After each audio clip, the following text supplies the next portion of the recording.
काला साया।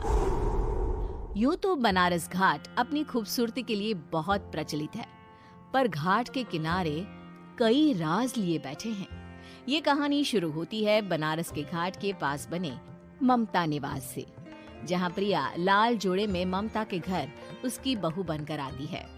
आओ आओ बहू, घर को अपने पैरों से पवित्र करो। ममता घर की दहलीज पार कर ही रही होती है कि अचानक एक बहुत गंदी सी बास पूरे घर में फैल जाती है।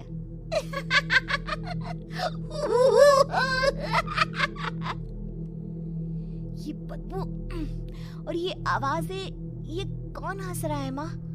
अब ये पड़ोसी ना हमारे थोड़े अलग से है। कहाँ हम शाकाहारी और ये मांस मच्छी खाने वाले। छोड़, तू ध्यान मत दे और गृह प्रवेश कर। और हाँ बहू, अपनी सास की एक बात हमेशा याद रखना, इन पड़ोसियों से तो कभी बात नहीं करेगी।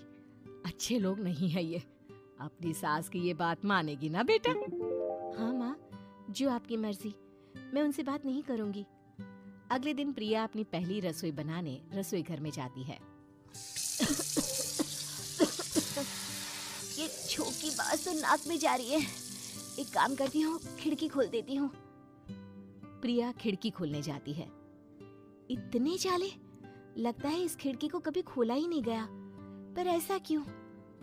ओह, नॉन वेज की स्मेल आती होगी ना। 2 मिनट के लिए खोल लेती हूँ, फिर बंद कर दूंगी। प्रिया खिड़की खोलती है। खिड़की खोलते ही उसकी नजर सामने वाले घर की खिड़की पर पड़ती है, जहाँ एक लड़की खड़ी होती है। हाथों में मेहंदी, लाल रंग की साड़ी, बिल्कुल सजी धजी, मानो प्रिया की तरह ही वो भी नई नवेली बहू हो। वो प्रिया को देखकर मुस्कुराती है। हे भगवान, माँ ने तो इनसे बात करने को मना किया था। प्रिया फौरन ही खिड़की बंद कर देती है और तवे पर चढ़े रोटी की ओर देखने लगती है, पर वहाँ रोटी न होकर मछली पड़ी होती है। ये क्या? पहली ही रसोई में इतनी बड़ी गलती। हे भगवान, अब मैं क्या करूं? प्रिया बहुत डर जाती है और फौरन रसोई की सफाई करने और फिर सभी के लिए खाना बनाने लग जाती है। जब वो सबको खाना परोसती है, सब तो ठीक है, मैं बेकार में चिंता कर रही थी। हे भगवान, ऐसे ही बस अपनी कृपा बनाए रखना। रात के वक्त जब सब सो रहे होते हैं, तब प्रिया को पायल की आवाज सुनाई देती है, जिससे उसकी आंख खुल जाती है। ये पायल की आवाज कहाँ से आ रही है? प्रिया उठकर उस आवाज के पीछे छत की सीढ़ियों तक जाती है। तभी उसे बच्चे के रोने की आवाज आती है। प्रिया छत पर जाती है तो क्या देखती है? वही लाल साड़ी वाली लड़की अपनी गोद में एक नवजात बच्चे को घुमा घुमा कर सुला रही है। तभी प्रिया की नजर उसके पेट पर पड़ती है। ओह गॉड, ये तो प्रेग्नेंट भी है। सुनिए, बच्चा सो नहीं रहा है क्या? मैं कुछ मदद करूं?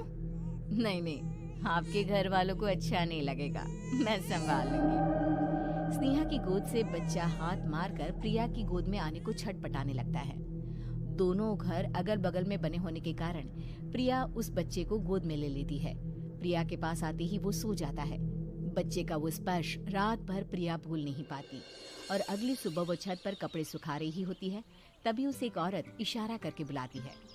स्नेहा कह रही थी बाबू तुम्हारी गोद में आते ही सो गया। मैं गौरी, स्नेहा की माँ हूँ। बहू, घर आना, बाबू को खिला भी लेना। शाम को जब घर पर कोई नहीं रहता, बच्चे से मिलने के लिए प्रिया छिपकर अपनी पड़ोसन के घर चली जाती है और कुछ देर बच्चे को खिलाकर वापस लौट आती है। इसके कुछ दिन बाद ही प्रिया को पता चलता है कि वो माँ बनने वाली है। ममता की खुशी का ठिकाना नहीं रहता।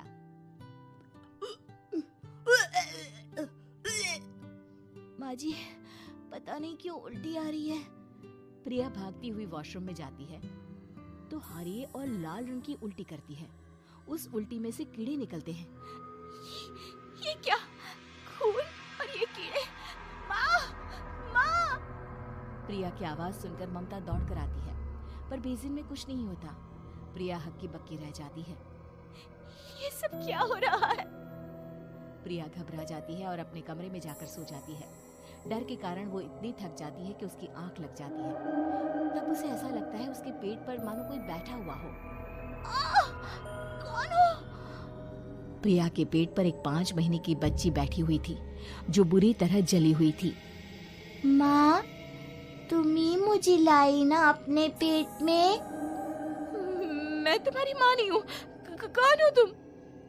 माँ, देखो मैं जल गई बुरी तरह से। 6 महीने पेट में रहने को भी मुझे नहीं मिला। सहला दो ना माँ। बचाओ, बचाओ, माँ। ममता दौड़कर कमरे में आती है। प्रिया की बातें सुनकर वो सब समझ जाती है। तू कहीं बगल वाले घर में तो नहीं जाकर आई ना बहू? मुझे माफ कर दो, मैं गई थी माँ। उस घर में सब मरे हुए हैं बहू। कई साल पहले स्नेहा उस घर में बहू बनकर आई थी। कुछ ही दिन में वो एक बच्चे को जन्म देने वाली थी। पूरा घर बच्चे के आने की खुशी में खोया था कि एक दिन अचानक उस घर में आग लग गई। सब बुरी तरह जलकर मर गए। गौरी आज भी दादी बनने का इंतजार कर रही है और इसीलिए स्नेहा ने अपना अजन्मा बच्चा तुम्हारी कोख में डाल दिया। ममता ये कह रही होती है कि पीछे से उसके पैरों को एक बच्चा पकड़ लेता है। दादी, दादी। माँ, स्नेहा की गोद में यही बच्चा था। ये बच्चा कौन है फिर? तेरी मौत है। तेरी भी दादी। जिस चीज का ममता को डर था वही हो गया। ममता निवास के ऊपर मौत ने चादर बिछा दी थी। प्रिया का पेट ऐसे बढ़ जाता है मानो 9 महीने का हो। 2 हाथ उसके पेट से बाहर निकलते हैं। बहू, संतोष को फोन कर, किसी पंडित जी को बुला बहू। प्रिया का पति भागता हुआ घर आता है। ये तो होना ही था माँ। तेरा पाप तेरे सामने आ गया तो तू सह नहीं पा रही है। स्नेहा घर में आग लगी नहीं थी, माँ ने लगाई थी प्रॉपर्टी की लालच में। और वो बच्चा मेरी पहली पत्नी का बच्चा है, मेरा बेटा, जो कि उस आग की चपेट का शिकार हो गया था। मैंने तुमसे ये सब माँ के कहने पर छुपाया था। मुझे माफ कर दो प्रिया। तुम अगर चाहो तो यहाँ से जा सकती हो।